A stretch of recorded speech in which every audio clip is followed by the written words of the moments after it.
আল্লাহ আমার রব, এই রবি আমার সব, দামে দামে তন মনে তারি অনুভব। তোমার দুনিয়াতে আমি যেদিকে তাকাই, অথই নিয়ামতে ডুবে আছি সবাই। পাক পাখালির গানে শুনি তসবি কলো রব, তসবি কলো রব। আল্লাহ আমার রব, এই রবি। আসসালামু আলাইকুম, আলহামদুলিল্লাহ, আসসালাতু ওয়াসসালামু আলা রাসূলিল্লাহ। প্রিয় দর্শক, আপনারা যারা দেশে আছেন প্রবাসে, সবাইকে জানাই অনেক অনেক প্রীতি ও শুভেচ্ছা। শুরু হলো এনটিভি আয়োজিত এবং লাভ হলো নিবেদিত অনুষ্ঠান আপনার জিজ্ঞাসা। আপনাদের সাথে আছি আমি জয়নুল আবেদিন আজাদ, আর আপনাদের মনে জাগা প্রশ্নের জিজ্ঞাসার জবাব দিচ্ছেন বিশিষ্ট আলেম ডক্টর মোহাম্মদ সাইফুল্লাহ। আসসালামু আলাইকুম ওয়া রাহমাতুল্লাহি ওয়া বারাকাতুহু। প্রিয় দর্শক, চলুন তাহলে জিজ্ঞাসার জগতে। শুরুতে একটি ইমেল পাঠিয়েছেন আব্দুর রহমান উত্তরা, ঢাকা থেকে। লিখেছেন, কবরস্থানে দরুদে হাজারি পাঠে আমার মৃত পিতা মাতা ও কবরবাসীর উপর ফজিলত কি সহি হাদিস দ্বারা সমর্থিত? ধন্যবাদ আপনাকে। আপনি প্রশ্ন করেছেন যে কবরস্থানে দরুদে হাজারি পাঠ করার মাধ্যমে মৃত পিতা মাতা সহ কবরবাসীর জন্য কী কী ফজিলত রয়েছে। ফজিলত তো তখনই পাবেন যখন দরুদে হাজারি আসলে সঠিক কিনা সেটা জানতে হবে। দরুদে হাজারি যেটাকে বলা হচ্ছে, এটা সহি কোনো সনদ দ্বারা সাব্যস্ত হয়নি। এটি একেবারেই বানাউট একটা দলিল, বানাউট একটা দরুদ। যেহেতু দরুদটাই হচ্ছে বেদাত, দরুদটাই বানাউট, রাসূলুল্লাহ সাল্লাল্লাহু আলাইহি ওয়াসাল্লামের কোনো সহিহ হাদিস দ্বারা দরুদটাই প্রমাণিত হয়নি, প্রশ্নই আসে না এই দরুদ পাঠ করার মাধ্যমে এই এই এই এই ফজিলত পাওয়া যাবে। এই কথাগুলো পুরাটাই মিথ্যা। ফলে যে সমস্ত বন্ধুগণ এই ধরনের অপপ্রচার করতেছেন এবং লোকদেরকে নিয়ে একত্রিত হয়ে কবরের মধ্যে, কবরের কাছে বসে অথবা দাঁড়িয়ে দরুদে হাজারি নামে এই দরুদ পাঠ করতেছেন, পুরা কাজটাই মূলত ব্যর্থ প্রয়াস এবং পণ্ডশ্রম। এটা কিয়ামতের দিন আল্লাহ তাআলার কাছে কোনো ধরনের ওজন পাবে না, কোনো ধরনের মর্যাদা পাবে না এবং কোনো সওয়াব হবে না, বরং বেদাত হওয়ার কারণে গুনাহগার হওয়ার সম্ভাবনা রয়েছে। কারণ বেদাত মানুষদেরকে বিভ্রান্তির দিকে নিয়ে যায়, বিভ্রান্তি সরাসরি জাহান্নামের দিকে নিয়ে যায়। সুতরাং যে ব্যক্তি বেদাত করবে, বেদাত করতে করতে এক পর্যায়ে তার অন্তর্মধ্যে বক্রতা এসে যাবে। সে দ্বীনের ব্যাপারে বিভ্রান্ত পথ বেছে নিবে। দ্বীনের যে রাস্তা রয়েছে, সঠিক যে রাস্তা রয়েছে, সহজ সরল, যেটাকে আমরা সিরাতুল মুস্তাকিম বলে থাকি, ওই যে সিরাতুল মুস্তাকিমে যে রাস্তা রয়েছে, এই রাস্তা থেকে সে একটা মন গড়া রাস্তার দিকে চলে যাবে।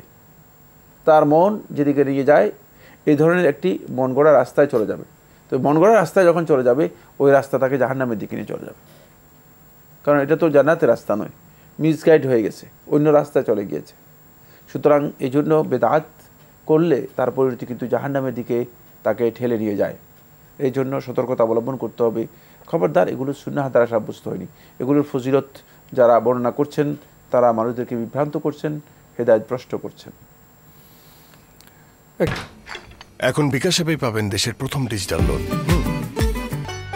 একটি প্রশ্ন রাখতে চাই প্রিয় দর্শক। আমরা তো ইবাদতের মাধ্যমে কল্যাণ লাভ করতে পারি, ইবাদত কোনটা? আল্লাহ বললেন না, রসুল পথ দেখালেন না, ইনি বললেন তিনি বললেন, সেটা কি ইবাদত হয়ে যাবে? আসুন, আমাদের মূল্যবান সময় আমরা আল্লাহর নির্দেশনায়, রসুলের কর্মপদ্ধতির আলোকে আমরা পালন করি, সেটাতে ইবাদত হবে। আমাদের হাতে আরেকটি ইমেল পাঠিয়েছেন মোহাম্মদ ইব্রাহিম। লিখেছেন, আপনাদের অনুষ্ঠান আমি নিয়মিত দেখি, আমার অনেক ভালো লাগে। আমার মা ক্যান্সার হয়ে মারা গেছেন, 7 বছর হয়েছে। দিনটি ছিল শুক্রবার, সন্ধ্যা 6:30। এখন আমার প্রশ্ন, মার কবরে কি হিসেব নেওয়া হবে বা মা কি শহীদি মর্যাদা পাবেন? আমি শুনেছি শুক্রবার মারা গেলে নাকি তাঁর হিসেব নেওয়া হয় না। আমার মা খুব দিনদার ছিলেন, দয়া করে জানাবেন। ধন্যবাদ আপনাকে। প্রথম কথা হচ্ছে, ক্যান্সারে যদি কেউ মারা যান, তিনি আদৌ কি শাহাদাতের মর্যাদা পাবেন কিনা, সুস্পষ্ট কোনো নস, সুস্পষ্ট কোনো দলিল এর জন্য নেই। যদি তিনি এই ধরনের একটা ভয়াবহ কষ্টকর একটি ব্যাধিতে আক্রান্ত হওয়ার পরে সত্যিকার আল্লাহ রাব্বুল আলামিনের কাছে সবর করেন, সেকেন্ড ইহতিসাব করেন, সওয়াবের আশা করেন, থার্ড আদামু শিকায়া, কোনো ধরনের অভিযোগ ব্লেম না করেন, ফোর্থ আল্লাহ রাব্বুল আলামিনের কদা-এর উপর সন্তুষ্ট থাকেন, তাহলে আমরা আশা করি তিনি শাহাদাতের মর্যাদা পাবেন। খুব ভালো করে খেয়াল করতে, প্রত্যেকটি পয়েন্ট কিন্তু আলাদা আলাদা করে বলে দিয়েছে। এই যে ধৈর্য ধরে কথা বলেছেন, এই কথাগুলো এগুলো অনেক লম্বা কথা, প্রত্যেকটার মধ্যে আবার লম্বা কথা রয়েছে। এই 4টি পয়েন্ট যেগুলো বলেছি, এই 4টি পয়েন্ট যদি ঠিক থাকে, আমরা আশা করি আল্লাহ সুবহানাহু ওয়া তাআলা তাকে এই কষ্টের জন্য যা শাহাদাতের যে মর্যাদা আছে সেই মর্যাদা আল্লাহ রাব্বুল আলামিন দিবেন। আল্লাহ রাব্বুল আলামিন এই শাহাদাতের যেই কারণে শাহাদাতের এই মর্যাদা এসেছে, সেই কারণগুলো এখানে পাওয়া গেলেই শাহাদাতের মর্যাদা পাওয়া যাবে, যদিও সরাসরি নস এখানে আসেনি। সেকেন্ড যে বিষয়টি আপনি উল্লেখ করেছেন সেটা ভুল। সেটি হচ্ছে, আপনি বলেছেন যে শুক্রবার যদি কেউ মারা যায় তার হিসাব করা হয় না। হিসাবের কবরে কোনো হিসাব নেই। হিসাব মানে হিসাব যেটাকে বলা হচ্ছে, অথবা কাশ অথবা আমলনামা, বিচার দিবসের সেটা শেষ দিন, এখানে প্রশ্ন করা হবে ইয়ামুদ্দিন, সেটা হচ্ছে মালিক ইয়ামুদ্দিন আর ইয়ামুদ্দিন, ওটা জানতে হবে, সেটা হচ্ছে ইয়ামুদ্দিনের বিষয়। সুতরাং এটা এই কবরের মধ্যে নেই। কবরের মধ্যে দুটি জিনিস, একটা হচ্ছে কবরে একটা ফিতনা আছে, পরীক্ষা আছে, সেই পরীক্ষাটা কবরে দিতে হয়। কোনো ব্যক্তি যদি ইয়াউমুল জুমআতে অথবা লাইলাতুল জুমআতে তার মৃত্যু হয়, সহিহ হাদিসের মধ্যে এসেছে যে আল্লাহ সুবহানাহু ওয়া তাআলা তাকে কবরের ফিতনা থেকে নিরাপদ করে দেন। নিরাপদ করে দেন অর্থ কি? অর্থ দুটি হতে পারে, যে কবরের ফিতনা তার হবেই না, এটা একটা অর্থ। আর একটা অর্থ হচ্ছে প্রশ্নের মুখোমুখি হতে হবে না, এটা একটা অর্থ। আর একটা অর্থ হচ্ছে কবরের ফিতনা থেকে নিরাপদ করে দেওয়ার অর্থ হচ্ছে যে কবরের ফিতনাটা তার জন্য আল্লাহ রাব্বুল আলামিন সহজ করে যে সে ফিতনা মানে টিকে যেতে পারে, সেখানে উত্তরণের সুযোগ হয়ে যায়, যেহেতু এই ফজিলতটুকু সে পেয়েছে। তবে এর জন্য শর্ত আছে, ঈমানের সাথে তার মৃত্যুটা হতে হবে, অবশ্যই ঈমানের সাথে মৃত্যু হতে হবে, অন্যথায় এই ফিতনা থেকে সে বাঁচতে পারবে না। ঈমান নিয়ে শুক্রবার মৃত্যুবরণ করলে একটা শুভ সংবাদ, এই সুসংবাদটুকু তিনি এই ফজিলতটুকু পেতে পারেন। তাহলে সেক্ষেত্রে আপনি যে কথা বলেছেন এটা শুদ্ধ নয়। আমরা জানলাম বিষয়টি সম্পর্কে। প্রিয় দর্শক, আমাদের হাতে একটি চিঠিটি যিনি পাঠিয়েছেন নাম প্রকাশে অনিচ্ছুক, এটা আগের চিঠি। আমরা বেশ আপনার কয়েকটি প্রশ্নের জবাব আগে দিয়েছিলাম। আপনি লিখেছেন, ঘরে একা থাকলে জিনের ভয় করলে সূরা বাকারা ও সূরা জিন পড়লে জিন ক্ষতি করতে পারে না বা চলে যায়। এক অনুষ্ঠানে প্রিয় শায়েখ বলেছেন, নিজে না পড়ে ইউটিউবের রেকর্ড ছেড়ে দেওয়া হলে মোবাইলে বা ট্যাবলেটে, তাহলে কি জিন যাবে? হ্যাঁ, যদি আওয়াজ করে রেকর্ডার চালিয়ে দেন তাহলেও জিন সরে যেতে বাধ্য হবে। জি, আমরা জানলাম বিষয়টি সম্পর্কে। আরও লিখেছেন, সেজদা গিয়ে বেশি বেশি মোনাজাত বা দোয়া করতে বলেছেন, সঠিক নিয়মটা বলবেন প্লিজ। আমরা সেজদা গিয়ে সুবহান রাব্বিয়াল আলা বলে থাকি, যদি তখন বাংলা ভাষায় দোয়া করি তাহলে কি আমাদের নামাজ বা সালাত সহি হবে? সিজদায় যদি বাংলাতে দোয়া করে নামাজ সহি হবে কিনা? অবশ্যই সহি হবে। দোয়া বাংলাতে যদি কেউ করেন তার নামাজ বাতিল হয়ে যাবে না, কিন্তু দোয়াগুলো শেখার জন্য চেষ্টা করুন। আরবিতে যে দোয়াগুলো এসেছে, রাসূলুল্লাহ সাল্লাল্লাহু আলাইহি ওয়াসাল্লাম যে আজকারগুলো শিক্ষা দিয়েছেন, সেগুলো অনেক কঠিন না, সেগুলো শেখার জন্য চেষ্টা করুন, সেটাই সবচেয়ে উত্তম। আর রাসূলুল্লাহ সাল্লাল্লাহু আলাইহি ওয়াসাল্লাম যে দোয়াগুলো শিক্ষা দিয়েছেন সেগুলো যত ব্যাপক অর্থবোধক, সেগুলোর মধ্যে যত ব্যাপক কথা রয়েছে, মানে আপনার মধ্যে মানে যেটা আপনি করবেন সেটার মধ্যে হয়তো সেই ব্যাপকতা নেই। আপনি হয়তো আল্লাহ তাআলার কাছে আল্লাহ আমাকে 1 বস্তা আলু দেন, এইটা চাইতে চাই, কিন্তু 1 বস্তা আলুর চেয়ে আপনি যদি এই কথা বলেন যে রব্বানা আতিনা ফিদ দুনিয়া হাসানা, তাহলে কিন্তু দুনিয়ার যত কল্যাণ আছে, দুনিয়ার যত ভালাই আছে, দুনিয়ার যত উত্তম কাজ আছে, দুনিয়ার যত আপনার প্রয়োজন আছে, সবটা এর মধ্যে এসে গিয়েছে, সবটা এর মধ্যে এসে গিয়েছে। তাহলে দুটার মধ্যে কত বিশাল পার্থক্য দেখতে পেরেছেন। তো সুতরাং শুধু আলু ছেয়ে কেন আপনি আল্লাহ রাব্বুল আলামিনের কাছে মানে ক্ষুদ্র হয়ে যাবেন, সংকীর্ণ হয়ে যাবেন, নিজের উপর সংকীর্ণতা নিয়ে আসবেন। বরং যেটা রাসূলুল্লাহ সাল্লাল্লাহু আলাইহি ওয়াসাল্লাম শিক্ষা দিয়েছেন সেগুলো শেখার জন্য চেষ্টা করুন, সেগুলো যদি ব্যবহার করতে পারেন এটা সবচেয়ে উত্তম। তারপরেও যদি কোনো ব্যক্তি তিনি মনে করেন যে তার আবেগ দিয়ে তিনি আল্লাহ তাআলার কাছে তার প্রয়োজনটুকু, তার অভাবটুকু, তার সংকটটুকু, তার সমস্যাটুকু তুলে ধরার জন্য চেষ্টা করবেন, এটি তার জন্য জায়েজ রয়েছে। আল্লাহ রাব্বুল আলামিনের কাছে বান্দা চাইতে পারবেন, দোয়া করতে পারবেন। আপনার 4 নম্বর প্রশ্নটি এরকম, কবরে মাজারে চুমু খেলে কি শিরক হবে? কবর মাজারে যদি কেউ চুমু খায় তাযীমান, এটাকে মর্যাদা দেখানোর জন্য, এটাকে কি বলা হয় থেকে শ্রদ্ধা জানানোর জন্য, তাহলে এটা শিরক। এবং শুধু শিরক নয়, শিরক আকবার, বড় শিরক। এর মাধ্যমে সে ইসলাম থেকে বেরিয়ে যাবে, যেমনিভাবে একেবারেই ধনুক থেকে তীর বেরিয়ে যায়। তীরকে যখন ছুটে দেওয়া হয়, ছুটে দেওয়ার পরেই তীর যেমন ধনুক থেকে বেরিয়ে যাওয়ার পরে আর ধনুকের সাথে তীরের কোনো সম্পর্ক থাকে না, ঠিক অনুরূপভাবে ধনুক থেকে যেভাবে তীর বেরিয়ে যায়, ঠিক সেভাবে সে ইসলাম থেকে পরিপূর্ণরূপে বেরিয়ে যাবে। তাই এটা খবরদার, এটি শিরক আকবর, বড় শিরক। জি, আমরা জানলাম বিষয়টি সম্পর্কে। আপনি আরও একটি প্রশ্ন করেছেন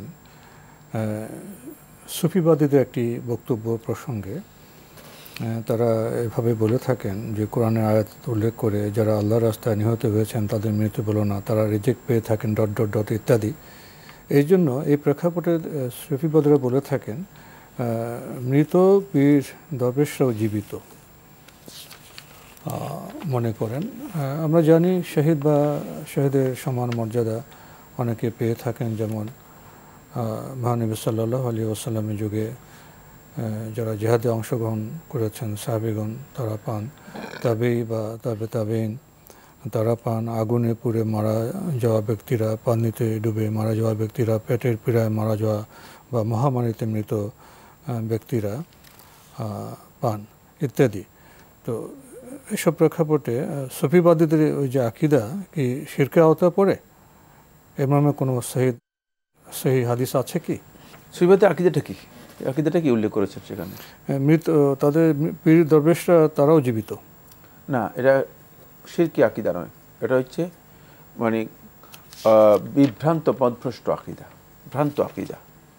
এটা হচ্ছে শিরকি আকীদা, যে ভ্রান্ত আকীদা, মানে তারা যে আকীদা পোষণ করে থাকে এটা ভ্রান্ত আকীদা। কোনো মানুষ বারজাখি হায়াতে দুনিয়ার মতো জীবিত নয়, এমনকি নবী এবং রাসূলগণ বারজাখি হায়াতে দুনিয়ার যে জীবন রয়েছে সেই জীবনের মতো জীবিত নয়। যেমনিভাবে শহীদ যাদের কথা বলা হচ্ছেন তারাও দুনিয়ার মতো জীবিত নয়। যদি দুনিয়ার মতো জীবিত হতো তাহলে তো তাদের কবর দেওয়ার কোনো প্রয়োজন ছিল না। তাহলে তাদের হায়াতটা কি? যেহেতু আল্লাহ তাআলা বলেছেন তাদের হায়াতটা কি, তাদের হায়াতটা হচ্ছে স্পেশাল হায়াত দিয়েছেন, বারজাখি হায়াত আল্লাহ তাআলা। সেই স্পেশাল হায়াতটা আল্লাহ তাআলা ছাড়া কেউ জানেন না এর হাকিকত সম্পর্কে, আমিও জানি না, কেউ জানেন না। কোরআন এবং হাদিসের কোথাও এই হায়াতের হাকিকতটা কি সেটা বলা হয়নি। যেমন দুনিয়ার হায়াত, যে দুনিয়ার যে জীবন আছে, দুনিয়ার জীবনে যে হাকিকত, সেই হাকিকত আমরা জানি।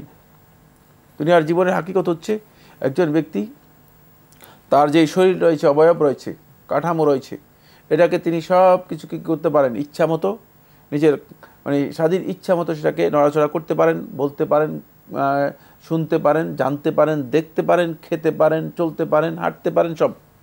মানে এটা হচ্ছে দুনিয়ার হায়াত। আর যখনই মানে হায়াত থাকবে না তখন এইসব স্টপ। এটা হচ্ছে দুনিয়ার হায়াত। কিন্তু আখিরাতের হায়াতটা কি, বা বারজাখি জীবনের হায়াতটা কি?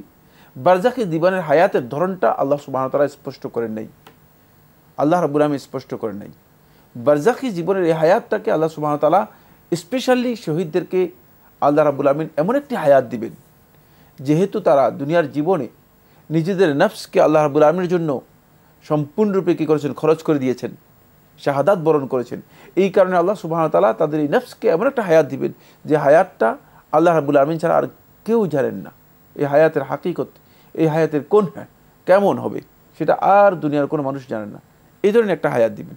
কিন্তু এই হায়াতটা দুনিয়ার হায়াতের সাথে কোনো সাদৃশ্যপূর্ণ নয়, সামঞ্জস্যপূর্ণ নয়, দুনিয়ার হায়াতের সাথে এর কোনো মিল নেই। এটা আমাদের খেয়াল রাখতে হবে। যে কিন্তু এছাড়া বাকিদের হায়াতের বিষয়, অলি এবং কুতুবের কথা যেটা বলা হচ্ছে, তাদের হায়াত নিয়ে এদের ব্যাপারে রাসূলুল্লাহ সাল্লাল্লাহু আলাইহি ওয়াসাল্লাম কোনো হাদিসের মধ্যেও বলেননি, এবং সালফে সালেহিনের কোনো বক্তব্য সাব্যস্ত হয়নি, কাহারও কোনো বক্তব্য সাব্যস্ত হয়নি। আর এই যে দুনিয়ার যাদেরকে অলি এবং কুতুব তারা ধারণা করতেছে, অলি কুতুব আবদাল তাদেরকে বলছে, তাদের চেয়ে সাহাবায়ে কেরামগণ আরও মর্যাদাপূর্ণ ছিলেন না? না সাহাবায়ে কেরামগণ তাদের থেকে তুচ্ছ ছিলেন? তো সাহাবায়ে কেরাম যারা ছিলেন তারাও তো দুনিয়ার জীবন থেকে চলে গিয়েছেন। কেউ তো একথা বলেন নাই যে সাহাবায়ে কেরামগণ কবরের মধ্যে জীবিত আছেন। এর আগে তো মানে এই 1400 বছর 1300 বছর পর্যন্ত এই কথা শোনা যায় নাই সাহাবায়ে কেরামগণ কবরের মধ্যে জীবিত আছেন। তাহলে সুফিদের এই আকিদা বিভ্রান্ত আকিদা, কোনো সন্দেহ নেই এর সাথে মূলত ইসলামের সহি যে আকিদা রয়েছে, আকিদার কোনো মিল নেই। আমরা বিষয়টি সম্পর্কে অবগত হলাম। প্রিয় দর্শক, আপনি তো অনেকগুলো প্রশ্ন পাঠিয়েছেন। আমরা আপনার আরেকটি প্রশ্ন আজকে করব, বাকিগুলো অন্য সময় আমরা জবাব দেওয়ার চেষ্টা করব। আপনার 6 নম্বর প্রশ্নে লিখেছেন, পেটের পীড়া একটা ব্যাপক শব্দ, এটা কি ডায়রিয়া, কলেরা, মৃত্যু বোঝায়, না যাবতীয় পেটের পীড়া যেমন gastric, ulcer, liver cirrhosis, liver cancer, অন্ত্রের ক্যান্সার ইত্যাদিকেও বোঝায়? এখন বিকাশ অ্যাপেই পাবেন দেশের প্রথম ডিজিটাল লোন। মানে তখনকার সময়ে পেটে এক প্রকারের রোগ দেখা দিত, যে রোগ দেখা দিলে মানুষের পেট ফুলে যেত এবং মানুষ মারা যেত। সেদিকে ইঙ্গিত করেছেন রাসূলুল্লাহ সাল্লাল্লাহু আলাইহি ওয়াসাল্লাম। যদি এটাকে ওই অর্থে প্রয়োগ করা হয়, তাহলে ওই রোগটাকে বোঝানো হয়েছে, যে পেটের রোগ যাতে পেট ফুলে গিয়ে মানুষ মারা যেত। আর যদি এটাকে কমন অর্থে ব্যবহার করা হয়, জেনারেলাইজড করা হয়, মানে কমন অর্থে নিয়ে আসা হয়, তাহলে পেটে মানে যেই প্রকারের রোগগুলো দেখা দেয়, যেমন আলসার হতে পারে, তারপরে ডায়রিয়া হতে পারে, কলেরা, তারপরে এই জাতীয় কোন রোগ হতে পারে, কলেরা জাতীয় রোগ হতে পারে ইত্যাদি, এগুলো তাহলে এর মধ্যে অন্তর্ভুক্ত হবে, এগুলো এর মধ্যে অন্তর্ভুক্ত হবে।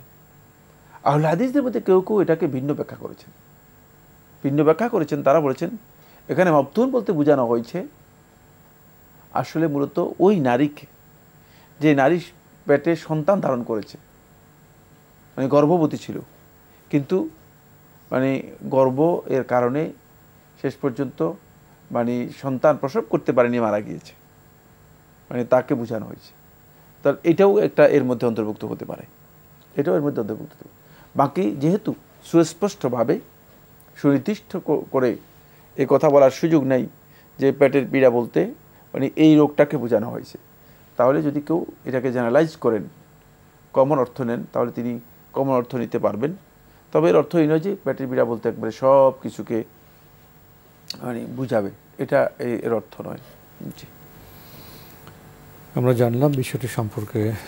প্রিয় দর্শক, আমাদের হাতে একটি চিঠি পাঠিয়েছেন নাসির উদ্দিন, মেলন্দা, শাহজাদপুর, সিরাজগঞ্জ থেকে। অনেক প্রশ্ন আপনার একটা চিঠিতে, আমরা ধীরে ধীরে আপনার প্রশ্নের জবাব দেওয়ার চেষ্টা করব।